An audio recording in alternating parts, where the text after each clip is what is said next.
तो बेटा question number 1 है, Amjad earn 2500 rupees in 5 days। What is his pay for 3 days। इसमें हमने सबसे पहले ये देखना होता है ये वैल्यूज कितनी किस्म की हैं। इसमें वैल्यूज बेटा दो तरह की हैं, अगर आप गौर करें। एक इसमें रुपीज हैं, दूसरा इसमें डेज हैं। तो इसमें व्हाट इज हिज पे, पे मीन ये रुपीज ही हैं, रुपीज यहाँ पे फाइंड करने हैं और डेज दिए हुए हैं। तो दो तरह की वैल्यू हैं, एक रुपीज है और एक डे है। इन क्वेश्चंस को भी सॉल्व करने के डिफरेंट मेथड हैं, रेशो मेथड है और इसका यूनिटरी मेथड है। तो जो सा भी मेथड आप करें, तो इसमें कंडीशन नहीं है कि आप कौन सा मेथड यहाँ पे यूज करें। तो जो मेथड मैं इजी समझता हूँ मैं उस मेथड से आपको करवा रहा हूँ।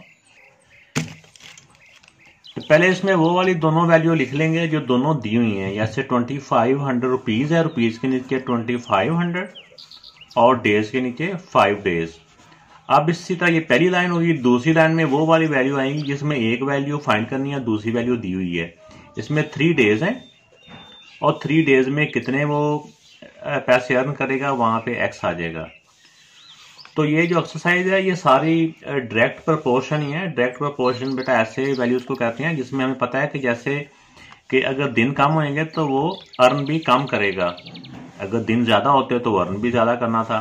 तो यानी एक चीज के एक साइड के कम होने से दूसरी साइड का भी कम होना, या एक साइड से ज्यादा होने से दूसरी साइड का भी ज्यादा होना, तो उसको बोलते हैं डायरेक्ट प्रोपोर्शन।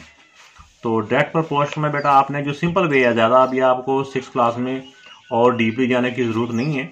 सिंपली इनको आप क्रॉस मल्टीप्लाई कर दें, इसको इसके साथ मल्टीप्लाई, इसको इसके साथ मल्टीप्लाई। पहले इसमें कोशिश करें कि पहले x वाली वैल्यू को मल्टीप्लाई कर लिया करें। 5 को x के साथ मल्टीप्लाई करेंगे तो 5x, ये 5x का मतलब होता है 5 multiply by x equal to इन दोनों का मल्टीप्लाई इक्वल टू इन दोनों का मल्टीप्लाई। तो ये हो गया। अब इसमें हमने x की वैल्यू क्योंकि फाइंड करनी है, x इधर रह जाएगा। ये वैल्यू जो x के साथ मल्टीप्लाई हो रही है ये दूसरी तरफ जाके क्या हो जाएगी, ये भी हमने सीखा भी था। ये जो वैल्यू इस तरफ मल्टीप्लाई हो रही होती है वो दूसरी तरफ जाके डिवाइड हो जाती है। तो ये वाली वैल्यू ऊपर वाली एज इट इज आ गई और 5 उस तरफ जाके डिवाइड हो गया। तो अब बेटा इनको आप कैंसिलेशन कर लें। 5 1 दा 5, 5 5 दा 25, 2 0 के 2 0। अब नीचे तो 1 ही बचा, ऊपर वाली वैल्यू को ऊपर मल्टीप्लाई कर लेते हैं। 2 0 के 2 0 आ गए और 5 3 दा 15। तो ये 1500 रुपीज आंसर है।